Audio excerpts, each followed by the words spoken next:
Merong tatlong uri ng tao na humahawak ng pera. Una ay ang mga nag-iipon.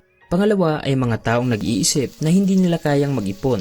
At pangatlo ay ang mga taong sa tingin nila ay hindi nila kailangang mag-ipon. Ang unang uri ng tao ay habit na nila ang pag-iipon o second nature na nila ang ganitong gawain. Kahit minsan ay maliit lang ang natatanggap nilang pera, hindi nila ito ginagawang dahilan para hindi mag-ipon. Sila palagi ang nagkukontrol at nagmamanage ng kanilang income. Meron lang silang limitasyon sa paggastos at automatic nilang iniipon ang 10 to 30% ng kanilang kinikita.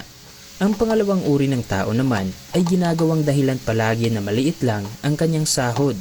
Mahal na ang presyo ng mga bilihin kaya sakto lang ang kanyang kinikita at meron na rin siyang mga anak.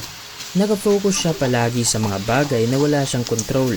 Sa halip na aako siya ng responsibilidad at maghanap ng paraan para makaipon, sinisisi niya palagi ang kanyang sitwasyon. At ang pangatlong uri ng tao naman ay kaya niya sanang mag-ipon. Pero ang problema ay hindi niya ito ginagawa dahil sa tingin niya ay hindi niya ito kailangan.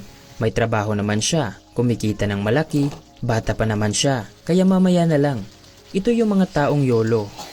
Kung sakaling darating ang araw na pareho silang nawalan ng trabaho at huminto ang pagdaloy ng kanilang income, mahihirapan sina person 2 at person 3 dahil hindi sila handa sa ganitong sitwasyon. Posibleng ibebenta na lang nila ang kanilang mga ari-arian o mangungutang ng pera. Tanging si person 1 lang ang hindi nagpapanik dahil meron naman siyang naiipon. Pwede niya itong gamitin sa pagtayo ng isang negosyo at panggasto sa kanyang pang-araw-araw na pangangailangan. Kung titingnan mo rin ang pinagkaiba ng tatlo, masasabi mo na ang tagumpay sa pag-iipon ay hindi nakabase sa laki ng income. Dahil kahit kumikita sila ng parehong halaga buwan-buwan, halimbawa 50,000 pesos, at the end of the day, ang unang uri lang ng tao ang merong maiipon.